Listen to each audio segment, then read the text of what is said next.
From the land of lakes, this is 10,000 Takes.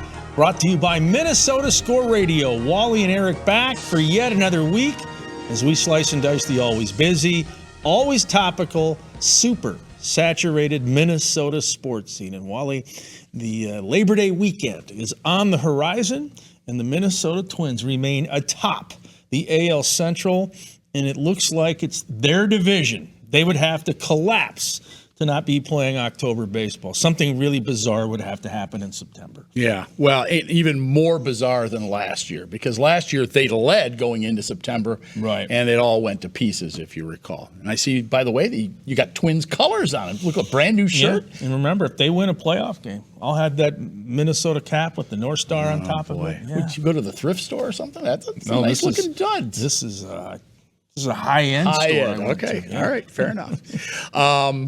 So for them, as you said, for them to not win the division would be, it'd be catastrophic. It would be catastrophic. It would be, you better move the team to another city because nobody's coming anymore.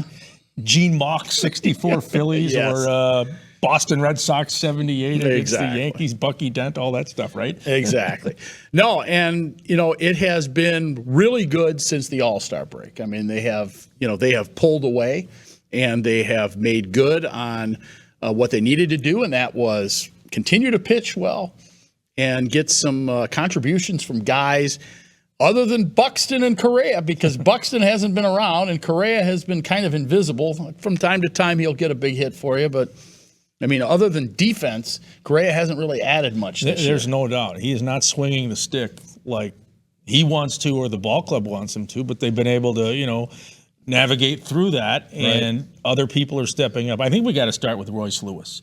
He's quickly morphing into this fan favorite, this high energy guy, very athletic player. He might be their best player. He could be right now. I mean, back-to-back grand slams earlier in the week. That's never happened in Twins baseball history, and they've been doing this since 1961. So he's fun to watch, and I think the other guys in that dugout on the field feed off of Royce Lewis, and definitely the fans are connecting with him. He has the potential to be a really special guy. Hopefully all those injuries are behind him now. Yeah, and I like him at third base. You don't need to be quite as mobile at third as you do at shortstop, because he came up as a shortstop. I mean, that was his position, and they didn't want to do that a couple of years ago, if you recall. That's when they stuck him in center, and he ran into the wall and hurt himself, and and then the injuries kind of compounded. But he is showing long-term what he can do, as opposed to we got just a snippet of it in his first year. We got about a month of it, and people were really excited about Royce Lewis, and then he got hurt, and it was all downhill from there. But I think that Royce Lewis, I agree, this guy has a chance to be a star. I really believe that. He was really, on the prep level, very, very impressive and legendary almost out in Orange County in California, which is a baseball hotbed. So for him to come here and have this success right out of the gate, that's a good sign for the Minnesota Twins. I also think we should bring up Dallas Keuchel. He has revived his career to this point here in Minnesota. He won a Cy Young in Houston. He played with Carlos Correa. Was on that World Series team that cheated to beat my L.A. Dodgers, banging on those trash can lids. But look, I like Keuchel, and I like the way he's reinvented his game. He doesn't have the 90-plus fastball. No. He's mixing it up mid-80s, and the ball has movement now.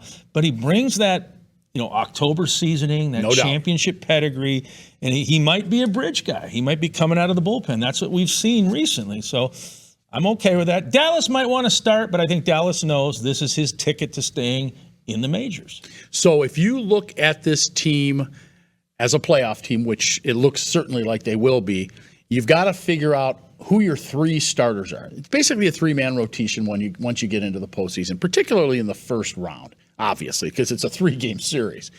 Sonny Gray, Pablo Lopez, and who? Joe Ryan, I suppose, right? Could be Joe Ryan. I think in a short series, the Twins will play, a best of three out of the gate? Right. So you might even have an opener concept if you go to a third game, because you're just trying to move on. And you have guys, maybe you get 3 good innings out of Joe Ryan. Maybe Dallas Keuchel gives you a couple. Maybe you get more from the typical middle relief guys. Whatever you have to do to win in the postseason. Things do change in the playoffs. Sonny Gray's been very good, so has Pablo Lopez. they're still not at that Justin Verlander, Clayton Kershaw level where you think they can just go out and go 9 in a postseason game and dominate. But I think you do what you got to do. And, for the Twins, it's all about, winning that first playoff game and breaking the long streak of losing 18 straight, but then winning another one and moving on. Yeah. Well, and they'll be at home, by the way. You get all 3 of those at home. That's how it works in the first round now, which I like. I think that's the right way to do it. Don't make them travel after 2 games or whatever they used to do. The other player that I thought we should talk about who has been kind of key to their success is Max Kepler. Kepler's had a pretty good second half. I think folks were ready to toss him aside. Cleveland was waiting for the Twins to toss him aside because he's been a Cleveland killer. And he's basically given them what they needed, both defensively and at the plate. Well, I've always said Max Kepler is solid in right field. He makes a lot of good plays. He'll lay out for balls. He can track baseballs. He knows the dimensions in right field, especially at target field, very well with that overhang, the flowers, and all that stuff. He knows how to play the baseball and the caroms. But he was, his hitting, his average was right around 200. Yeah, he was scuffling. Now he's near 250, and the power numbers are respectable. I think he had 20 home runs as of the other night and 50 RBI. Yes, give Max Kepler credit and the Twins for sticking with him. They stuck with him. They probably wanted to peddle him. Now, there may not have been a market because he wasn't performing. But I like Max Kepler. He's athletic, and they're going to need him to keep playing like this. All right. Well, you're going to stick with the Gophers? We'll see. Football season coming up. Yeah, Cornhuskers, Gophers. We'll get into that with one of the all-time legendary Minnesota Gophers, Darrell Thompson, here on 10K Takes, your Royce Lewis ticket. The excitement is real at Fond du Lac Casino. With over 650 slots to play, there's always something going on right in the heart of downtown Duluth. Come in to enjoy 2 floors of entertainment where you'll find some of the hottest new games along with a number of the old favorites. Play at your comfort level, all the way up to high stakes where the payouts can be huge. Relax in a comfortable atmosphere and maybe get a beverage while you gather and have fun with your friends. Open 7 days a week so you can have a great time out at Fond du Lac. I've been meaning to give you these for many years. I think they're perfect.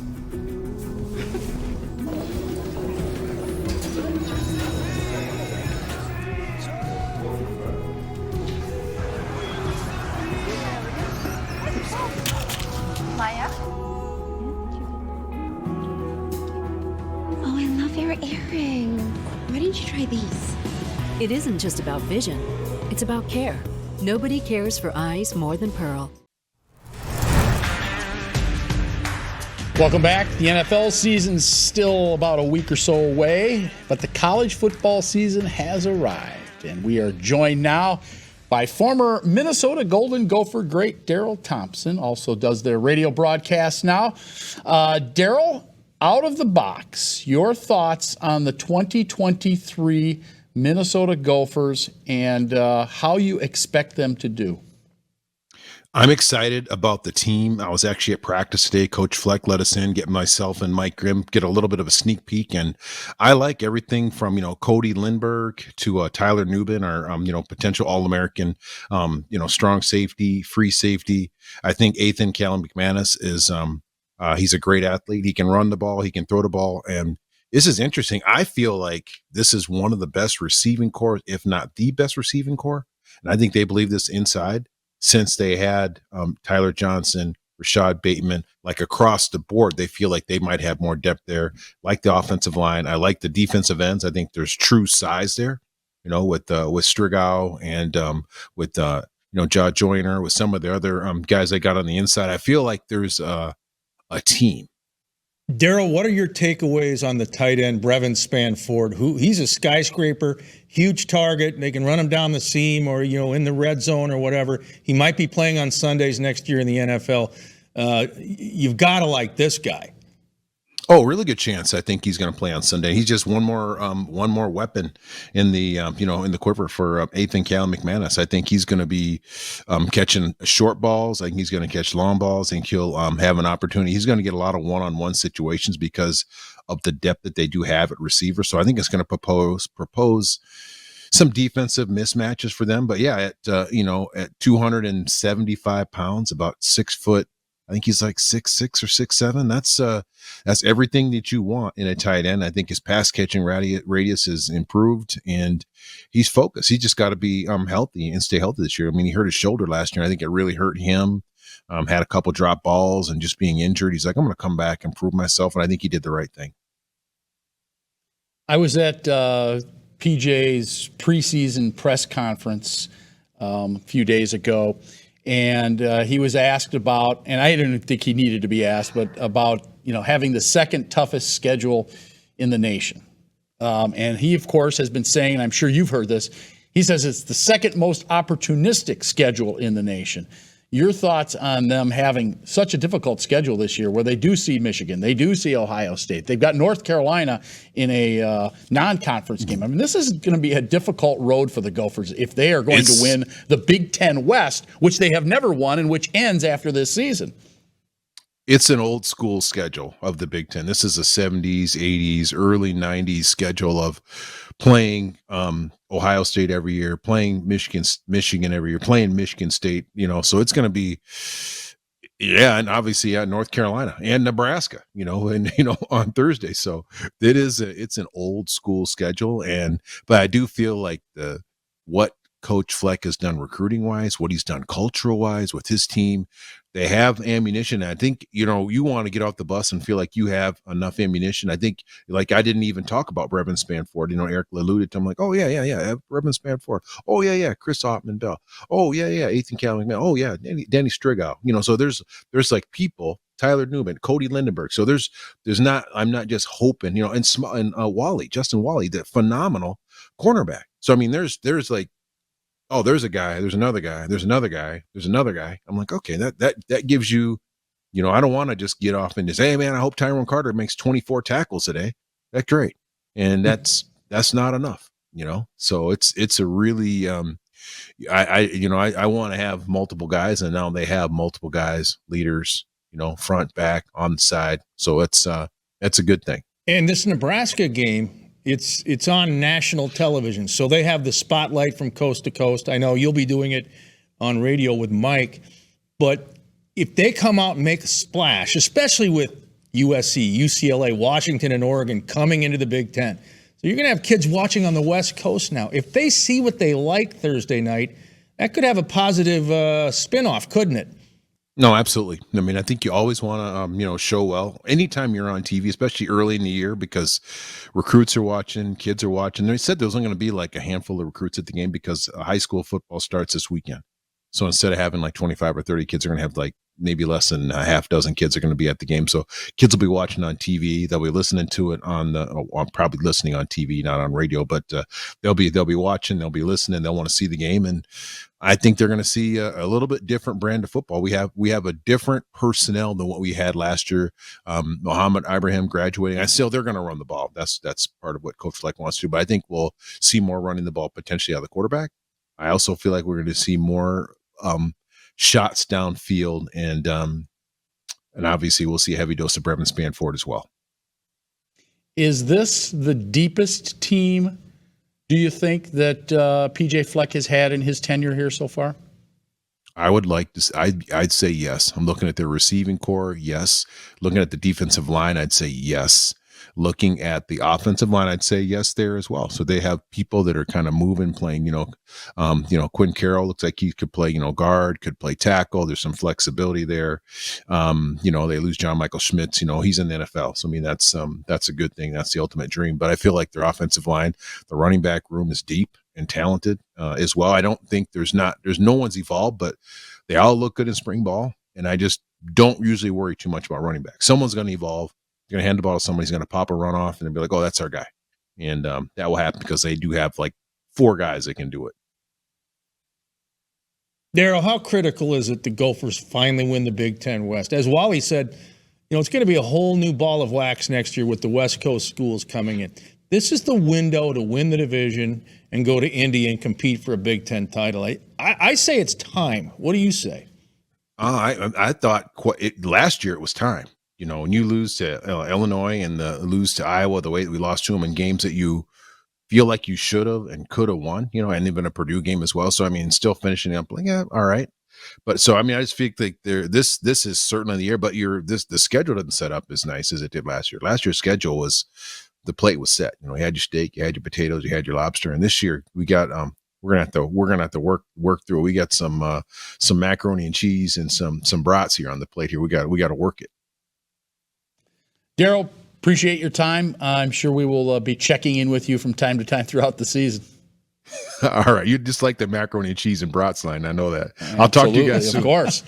I got to go get something to eat now. That sounds like a Big Ten tailgate party. No problem. Take care, guys. Right. See you later. All right. Thanks. He is Darrell Thompson, the former Golden Gopher great, right here on 10,000 Takes. We're back with more after this timeout. I've been meaning to give you these for many years. I think they're perfect.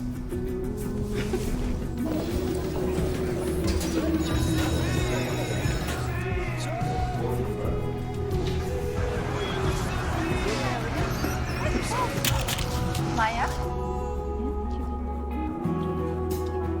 Oh, I love your earrings. Why didn't you try these? It isn't just about vision, it's about care. Nobody cares for eyes more than Pearl. We go from Gopher, University of Minnesota football to Minnesota Vikings football, and it's still another week plus away from getting started. But first of all, do you like this 2 weeks off before the start of the regular season? Isn't there like a routine that teams get into and players get into that you would think they would want to keep steady? I don't like it. Well, that's what they'd like. I mean, football players are very routine driven. They're creatures of habit, especially coaches. So what you have now is this big gap from the final counterfeit football game against Arizona that they lost by, 1 point? Correct. And then they're going to host Tampa Bay in the season opener on September 10th. And then it's going to be hurry up and get to Philadelphia week 2 for a Thursday night game. Then another big chunk of time where you don't play. So I would say for the Vikings out of the gate, this is a very staccato-like, choppy start to a season. Right. Who knows? They might be 2-0. You never know. Or they might be 0-2 or 1-1. I'm not using it as an excuse, but they're going to have to get used to different rhythms here in the first few weeks of the season. And they're going against Baker Mayfield in their very first game. Baker was terrible when he was here with Cleveland a couple of years ago. Now, mind you, was that the year or was it the following year that Cleveland made a little run and won their division? I and think went to that the was the playoffs? season. Yeah, that was very early in the year. And he overthrew guys. Right, but he was better. But towards the end of the year, he was pretty good, and then he got hurt the following year, and they gave up on him. Yeah, and he's a guy that came out of college, Oklahoma, Heisman winner, right? I mean, so much hype. And he was doing those progressive spots. I realize progressive is Cleveland-based, right? I mean, it's with the baseball park as name. But I just think they put the cart ahead of the horse with this guy. He had not become a star or even a solid quarterback yet. And then you see him there with flow doing progressive spots. I mean, wait a minute. You're not Patrick Mahomes or Tom Brady. Let it happen. But so now he's on what? Team number 3 because he had that stint with the LA Rams. With the Rams, right. Well, Carolina had him too. So team number 4. Right. He was with Matt Rule. That's the right. new Nebraska coach. So it all comes together, man, from Exactly. different directions. So it's a new opportunity for Baker. He's going to go against a defense that is, well, not deep. Minnesota. Hodgepodge. A lot of new pieces. A lot of hype with Brian Flores. He deserves it. He was a great coordinator in New England. He's not suiting Putting up, together though. defenses under Bill Belichick. He is not suiting up. No, you're right. He had success in Miami as a head coach, but yeah, all he can do is scheme it, put the guys out there. They're going to have to perform. Yeah, no question. So is it advantage Minnesota to see a journeyman like Baker Mayfield, or advantage Mayfield in Tampa to see a defense that last year, with all their pieces, was not very good. No. Very leaky. That Tampa 8 defense, Yeah. if you will. Offensively, we've not seen Kirk Cousins at all. Nick Mullins didn't even play in that last preseason. We got a boat full of Jaron Hall. He played the entire game, the rookie. Again, I see that Aaron Rodgers played in the Jets' final preseason game, and Deshaun Watson played in a couple of Cleveland's games. I mean, I don't know, because they're with new teams kind of, sort of? Is that why? But there just doesn't seem to be any desire now to play these first-string quarterbacks at all in the preseason. Yeah, I mean, I think Daniel Jones played for the New York Giants. He got some reps. Comes down to each coach. It's their decision. Kevin O'Connell probably said, well, we gain nothing by putting Kirk Cousins on the field. But still, you've got to get out there and see guys for another team, right? You've got to look at a different color jersey and helmet. I know they had the joint practices with Tennessee and Arizona, so that's probably when Kirk got most of his real work and the bullets were actually flying. But, it'll be interesting to see how the Vikings are out of the gate. Will Kirk have any rust and dust that he has to shake off, or will it be business as usual? Well, and to me, you have to figure out if this offense is going to be as good as people think it's going to be. Because, look, they're going to be heavily dependent on this offense, right? Because, as we know, the defense, as you already said, was spotty at best last year. So if you're going to have defensive issues and you're going to have to see how this defense comes together, that means the offense is going to have to perform. By the way, did you see that the top players in the NFL, they ranked the ESPN ranked the top players in the NFL? Your guy Justin Jefferson was number 2. I see Danielle Hunter and Kirk Cousins made the top 100, and that's it for Vikings. So if you believe that, I think that's the ESPN rankings, right? So it's all subjective. Of course. But that would indicate the Minnesota Vikings aren't very deep, that they could be they're 3 deep? Devoid of talent, yes. But I think, for the Vikings, when you look at this offense, can they replace the production Dalvin Cook gave them? Running the football, catching the football, even blocking in the backfield. They think it'll be business as usual with Alexander Mattison and Kenny Nwangu and Ty Chandler. We'll see. Yeah, we shall. C.J. Ham, the fullback. Starts September 10th. All right, takes of the day coming up next. You are watching 10,000 Takes, your purple ticket. The excitement is real at Fond du Lac Casino. With over 650 slots to play, there's always something going on right in the heart of downtown Duluth. Come in to enjoy 2 floors of entertainment where you'll find some of the hottest new games along with a number of the old favorites. Play at your comfort level all the way up to high stakes where the payouts can be huge. Relax in a comfortable atmosphere and maybe get a beverage while you gather and have fun with your friends. Open 7 days a week so you can have a great time out at Fond du Lac. I've been meaning to give you these for many years. I think they're perfect.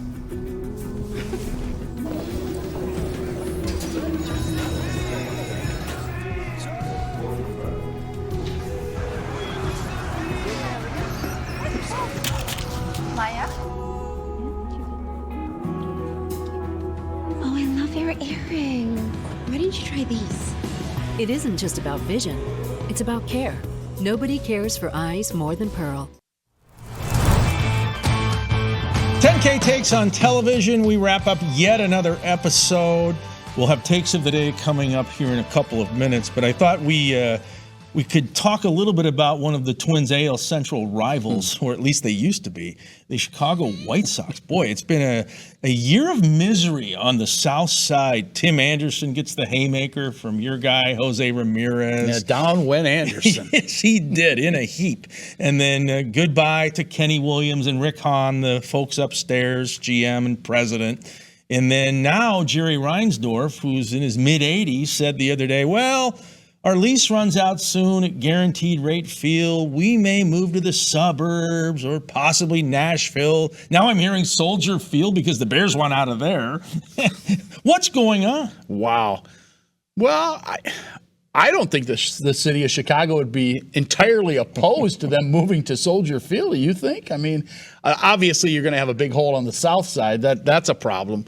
But I suppose if you're going to have, if the Bears are going to move to the burbs, which it sounds like they will, then why not put the White Sox at Soldier Field? They'd have to reconfigure things quite a bit over there. Yeah, but it would need its third facelift, right? I mean, it's already had a couple. Yeah, and a completely different mode going from football to baseball. And, that spaceship wasn't exactly a thing of beauty for football. I'm not sure that baseball is going to be any different. And the good news is that it's close to the lake. So maybe if you open up one of the ends, you could possibly see the lake. Is that a possibility? I would say that's a good news, bad news scenario. The lake also, that they call that wind the hawk. And when the hawk comes off Lake Michigan, it can be awfully cool in April and May and maybe September. I would say October, but I don't think the White Sox are going to the postseason anytime soon. No. And the other thing is, they played Oakland last weekend. They had a shooting inside the ballpark. That's not good. 2 people got shot in the bleachers. And what's going on? Did those bullets come from inside the park or outside the park? I think the police don't know yet. They haven't released that They yet. don't. Chicago PD is trying to figure that out, Yeah. and it's really an unfortunate scene. Yeah. I know some of the White Sox players are concerned that, hey, if that came from outside, That's a problem. whoa. That's a Yeah. problem. If you give them inside, okay, there's a leak in your security. Yeah. Somebody's got to figure things out. You can tighten security. But if it came from outside, there's no helping that. All right, well, the Chicago White Sox are going to wish this season away very quickly. All right, now let's get into takes of the day and find out what your mood is. Angry American, Grumpy Guardian, Happy Camper. What is it? Well, you've heard of Trey Lance, I right? have. Oh, okay. The Marshall, Minnesota kid. He played his high school football, Marshall, Minnesota. Played his college football, North Dakota State. Played for the Bison. Was the number 3 overall pick in the draft a couple of years ago by the San Francisco 49ers. Matter of fact, they traded a boatload of picks to move up in the draft to get this guy. Okay, so he got hurt last year, missed most of the season. So now he's competing for a job this year coming into training camp, and he lost. As a matter of fact, he's their number 3 quarterback, so the 49ers say, you know what, let's trade him and see what we can get. Well, they didn't get very much. They traded him to the Dallas Cowboys, and they got a 4th-round pick. My problem with all this is, why didn't the Vikings jump in on this? Give them a 3rd-round pick. Give them whatever they want. Who cares, a 3rd, 4th? You know that those don't always turn out. Please tell me that you're not making a mistake here in letting this guy who was the number 3 overall pick in the draft, who you really don't know a ton about at this point because he was injured all of last year, tell me that you didn't make an error in letting this guy go. You've got Kirk Cousins for the rest of this season right now. He does not have a contract extension at this point. You've got to have something in mind in case Kirk Cousins decides to walk. What is it that you have in mind? I'm not sure what that is, but the Vikings, as far as I'm concerned, they blew it. Well, let's check out that mood. Yes. Oh. Yeah, just like I thought. He pinning the needle in the red. Well, Grumpy rightly so. Guardian. I am Hard grumpy. to disagree. Okay. And I'll keep my take on Trey Lance as well. And I'm going to throw shade on a team that I really have come to like over the years, the San Francisco 49ers. They play smash mouth football, outdoors on natural grass at Levi's Stadium. Creative coach and Kyle Shanahan. I mean, a lot of movement and motion, and I love the way he uses Debo and Christian and all of his athletes. And then upstairs, John Lynch has done a good job. But let me tell you, you blew this one. As Wally just said, you gave up a ton to get Trey Lance. He was your future. Now, I realize he hasn't played that well in limited action. I don't want to sugarcoat it. He hasn't shown a lot yet. But remember, last season, he got injured early, ankle. He hasn't had a lot of opportunities. So now the 49ers are enamored with Brock Purdy. And for 8 games last year, he was brilliant, Mr. Irrelevant. Came out of nowhere. But we still don't know how good Brock Purdy is. And QB2 is Sam Darnold. Well, Sam Darnold was in the same boat Trey Lance was a few years ago when he was drafted in the 1st round out of USC by the New York Jets. San Francisco, you showed no patience. I'm disappointed. Trey Lance deserved better. Yeah, and I am surprised that they got so little for him. And maybe that's because they had him listed as their number 3 quarterback. Maybe they should have listed him as number 2 and then try to trade him. And it was a quick admission on the 49ers' part that we whiffed. Because usually when teams make that kind of investment, they want to, give the guy as much chance as possible before they say, well, wait a minute, it didn't work out. Oh, boy. Look how long the Twins were patient with Miguel Sano. And I give them credit for that. Yeah. All right, on that note, we got to go. Let's FedEx out those thank yous. One to Alex Yambrick, David Weld, Rocky, Darrell Thompson, for Wally. I'm Eric saying so long. This is 10K Takes, your sports ticket.